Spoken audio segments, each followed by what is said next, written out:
आइए दोस्तों, आपके अपने YouTube channel target online classes में आपका स्वागत है। आज हम लोग पढ़ने जा रहे हैं चतुर्भुज के बारे में। चतुर्भुज होता क्या है, कितने प्रकार के होते हैं। ऐसा नहीं है कि हम लोग पहली बार ही चतुर्भुज का नाम सुन रहे हैं, पहले भी सुने हैं, बाद में भी सुनेंगे। आइए देखते हैं चतुर्भुज के बारे में।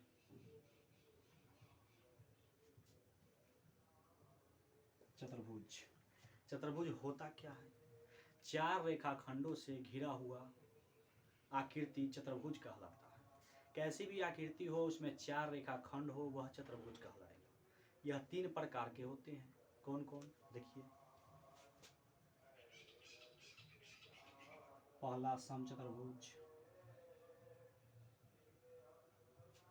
दूसरा समांतर चतुर्भुज, तीसरा समलंब चतुर्भुज।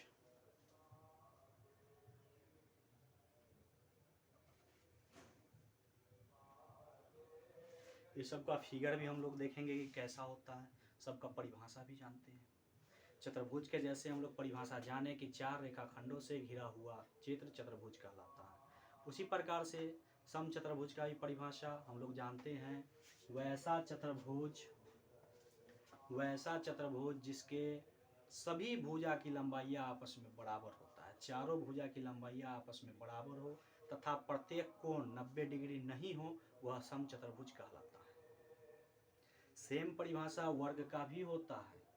वर्ग भी एक चतुर्भुज है, पर वर्ग के सभी भुजा 90 डिग्री होता है, जबकि समचतुर्भुज का नहीं। तो क्या वर्ग भी एक चतुर्भुज है? तो हाँ, वर्ग भी एक चतुर्भुज है। उसका चर्चा भी हम लोग आगे करेंगे। आप लोग वीडियो देखते रहिएगा, बंद नहीं करिएगा। समचतुर्भुज का फिगर हम लोग बना लेते हैं।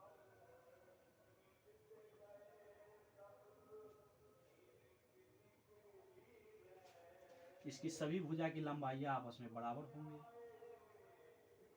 पर प्रत्येक कोण 90 डिग्री नहीं होंगे, अलग अलग होंगे। ये हम लोगों को हो गया समचतुर्भुज। इसी प्रकार से हम लोग समांतर चतुर्भुज का भी डेफिनेशन जानते हैं, उसका फिगर ड्रॉ करते हैं।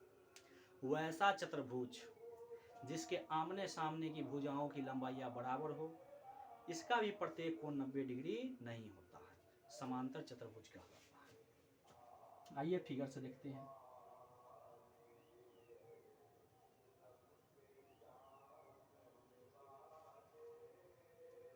अगर ये भुजा बराबर है, इनके बराबर होगा, ये भुजा इनके बराबर होगा, इनका भी प्रत्येक कोण 90 डिग्री नहीं होता है। इसी प्रकार से समलंब चतुर्भुज का भी हम लोग फिगर देखते हैं। तो समलंब चतुर्भुज होता क्या है? तो वैसा चतुर्भुज जिसकी कोई दो भुजा समांतर तथा दो भुजा असमांतर हो, समलंब चतुर्भुज कहलाता है। वैसा चतुर्भुज जिसके दो भुजा समांतर तथा दो भुजा असमांतर हो, उसको क्या कहेंगे? समलंब चतुर्भुज। तो ये समांतर और असमांतर क्या होता है, अभी हम लोग उसका बारे में भी जानते हैं।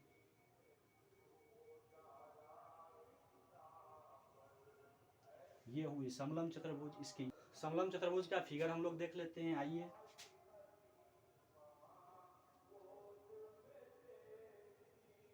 तो समलंब चतुर्भुज की जैसा हम लोग जानते हैं कि दो भुजा समांतर तथा दो भुजा असमांतर होता है। तो समांतर क्या होता है, असमांतर क्या होता है, उसका भी चर्चा हम लोग कर रहे हैं। देखिए, अगर इस भुजा को हम लोग बढ़ाए तो आगे बढ़ते बढ़ते ये दोनों एक दूसरे को बाइसेक्ट कर देगा, काट देगा। तो काट दिया मतलब असमांतर। और ये दोनों अगर आपस में नहीं कटता है, समांतर कहने का मतलब ये दोनों एक दूसरे को कभी भी काटने वाला नहीं है, चाहे जितना लंबा भी हम लोग लाइन ड्रॉ कर ले, रेखा ड्रॉ कर ले, कभी भी एक दूसरे को काटेगा नहीं। तो ये समांतर हुआ, अगर ये कट गया तो ये असमांतर हुआ। तो समलंब चतुर्भुज की दो भुजा समांतर तथा दो भुजा असमांतर होती है। नाम भी हम लोग इसको दे सकते हैं ABCD। तो ये दोनों भुजा असमांतर है, ये दोनों भुजा समांतर है। अब हम लोग डिस्कस करते हैं वर्ग और आयत के बारे में कि क्या सर वर्ग और आयत भी एक चतुर्भुज है? फिर हम लोग इसे चतुर्भुज में न रखकर वर्ग और आयत क्यों कहते हैं? तो आइए हम लोग देखते हैं। ये हम लोगों का वर्ग का फिगर है।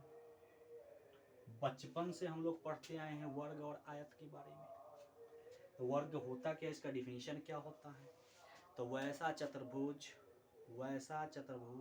जिसके सभी भुजाओं की लंबाई आपस में बराबर हो, प्रत्येक भुजा आपस में बराबर हो तथा प्रत्येक कोण 90 डिग्री हो, वर्ग कहलाता है।